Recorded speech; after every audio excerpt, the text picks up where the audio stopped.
Hello class, again, if you have not watched the first video, you should go back and watch that one first. Make sure you are listening more than you are just watching. So without further ado, 37, what is the gravitational force between two objects 89,494 kilometers apart if each has a mass of 700 kilometers, or 700 kilograms? One thing you should note is this is in kilometers, so it should be times the third power, since kilo means 1,000. And then this is using your universal gravitation constant and your universal gravitation equation. Remember, this is mass number 1, this is mass number 2, and this is your constant, which is 6.67 times 10 to the negative 11th. That's your G. After that, it's pretty much, can you plug in the equation? Your radius would just be your distance from it. Alright, thermal equilibrium, hopefully you have an idea. Thermal equilibrium is the idea that two objects, when in contact, the heat will transfer to the one with less heat until they are or have equal heat. So if you have two canisters of gas, one at high temperature, one at low temperature, but they're thermally isolated from anything else, just each other, explain what will happen over time if you mix them. Hopefully with the definition of thermal equilibrium that becomes obvious. 39, write down the heat engine equation.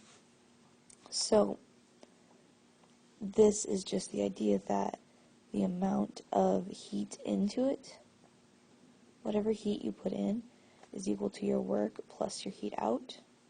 What does this have to do with conservation of energy? These are all different forms of energy. So think about how an engine works, what goes into it, what comes out. How does that show that there is the conservation of the energy? Alright, 40 is a little trickier, so pay close attention. A liquid located in a closed system decreases in temperature over time, but everything else in the system remains at a constant temperature. Has there been a transfer of heat or work from the water? Explain your reasoning. So what you want to picture is that we have some liquid, and it's stuck in a box.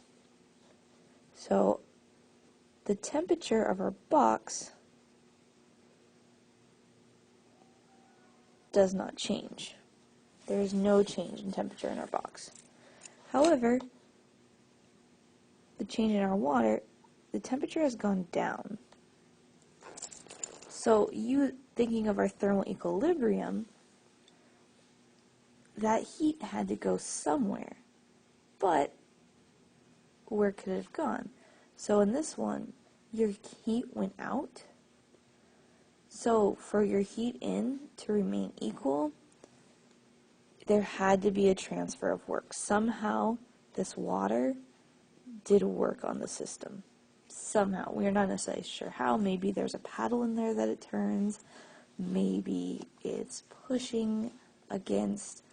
But since there was no change in temperature, there therefore had to be work done if the temperature went down. Alright, 41. What is the formula for magnetic force? Alright, we did this one in class. This is just a straight magnetic force equation. FB equals QVB sine theta, where velocity, I forgot to put velocity in. So you can just solve in terms of V. 42, this is a really good Google it question, because the second law of thermodynamics. Notice there's a couple questions on thermodynamics and the laws, so you should know all three.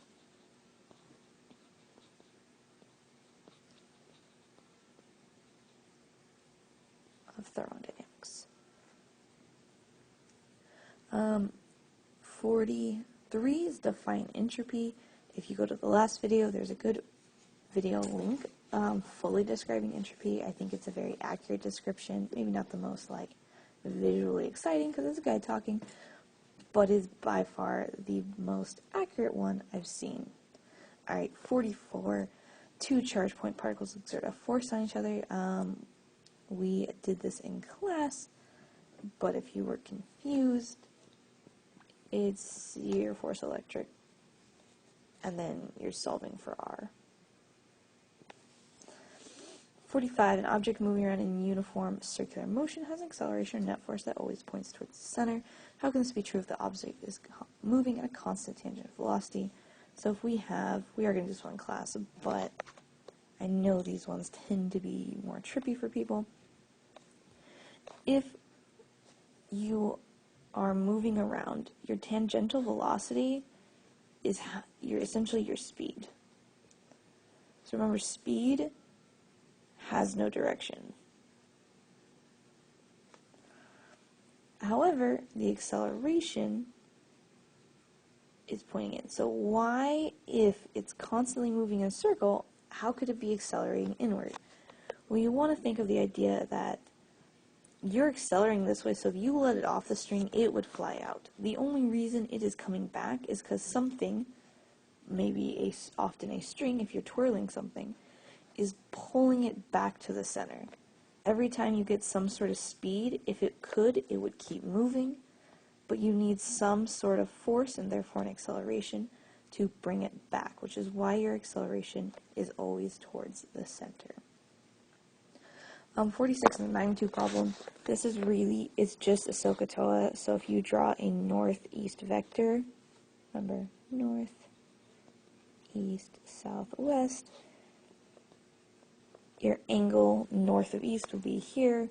You want to figure out your x and your y using your sine cosine rules. Alright, if you want more on the sine and cosine, there's more in the first video as part of a larger force problem that I actually spend significant time going over. 47, charged particle moves upwards through a magnetic field pointing to the left. So you have a magnetic field pointing left, and then a positively charged thing moves upwards. So remember, using the right hand rule, you would want to point your fingers in the direction of your field, your thumb pointing up, and if you're using your right hand, you should know, hey, this is your palm, it's positive, so you want to use your palm, so your magnetic field is your force is going directly up in this case. Alright, 45, multiple charges create an electric field. You know the location charge of each. Can you find the total electric field? Yes. Yes, you can. You would just need to find the electric field for both at a specific place, and then add them up for your charge 1 and your charge 2. If this ends up being negative, so be it. Will the electric field always be 0 if you have both a positive and a negative charge? No, it depends where it is. If it's right in the middle, sure. If it's any other place, no. Alright, 49 is just another straight electric field question. Slightly out of order, but that's fine. This is nothing. 50, an electric charge, blah, blah, blah. What's the magnitude and direction of the force exerted on the charge? So you would want to find the electric force. So if you have an electric field, and if you look at your force equations, your electric field equations, you should hopefully notice some similarities. So if you have the electric field, you have pretty much all of your force equation. You just need to throw it in there. And then just think of the direction based on which direction the field is pointing. Alright, so it was created by moving or changing a magnetic field. Hopefully remember back to our PHET lab with the electromagnetism. you can create a magnetic field, or you can create an electric field with a magnetic field. The next question is, you can create a magnetic field with an electric field. And so, looking at number 52, it's really just a lot like our right hand rules. There actually are. The only thing you need to know about a solenoid is it's that shape. So notice it's saying that your current is going like this. They did a much better job with the arrows. So you would again want to mimic that being your hand. And you want to like make your hand look like the coil in front of you. So that would probably involve putting your thumb up. Remember, it's always your right hand. And having your fingers wrap around. Which, if you do that, which way is your thumb pointing? It is pointing upwards. Alright. 53. Show the direction of the magnetic field at point R caused by the current. Same idea. You want to take your hand. And lay your thumb along the line. And then imagine your fingers are curling around at that direction. At the very, very top, which way would your fingers be pointing? Hopefully you can imagine they're pointing out of the page. 54, this is just a V equals IR problem. Plug in. Alright, 55 is a really good Google question. 56, again, definition. Very good to ask Google. Wavelength, the only thing you have to know is that speed of light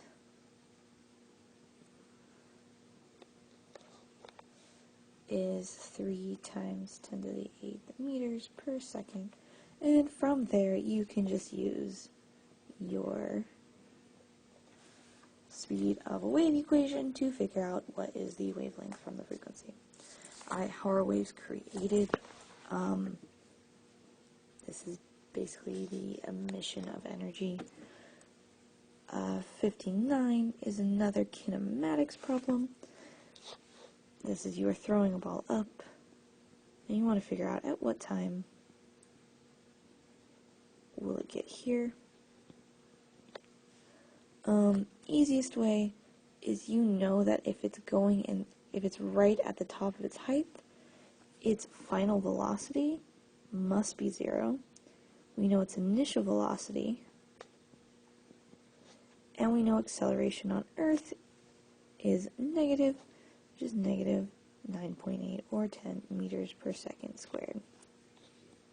Then you would just want to plug in and solve.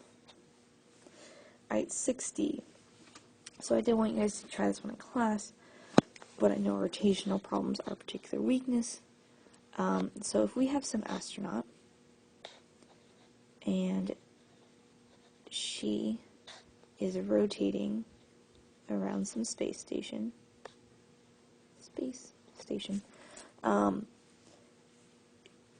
if she's rotating around it, she has some force from the space station. Otherwise, she would be flying outside of the space station, which would be bad. So she has some force forcing her towards the space station. So if she moves inwards even more than she already is, she is adding even more force. And as far as she feels, this feels like gravity to her. All of this. I'm going to make that green. So she already feels a force inward. This is a way that we can make gravity, or artificial gravity in space, is by rotating. So she already feels some gravity from that. So if she moves inwards, she feels additional. So her Fg, she feels it going up. Remember, her weight is Fg. So if she goes inwards, she would feel her weight go up. Oppositely, if she were to now go outwards, you would have some vector subtraction here, where her original force from rotating would be subtracted by her moving outwards, so she would feel her weight decrease in this case. hopefully going over all of these questions was helpful for you. Good luck studying for the finals.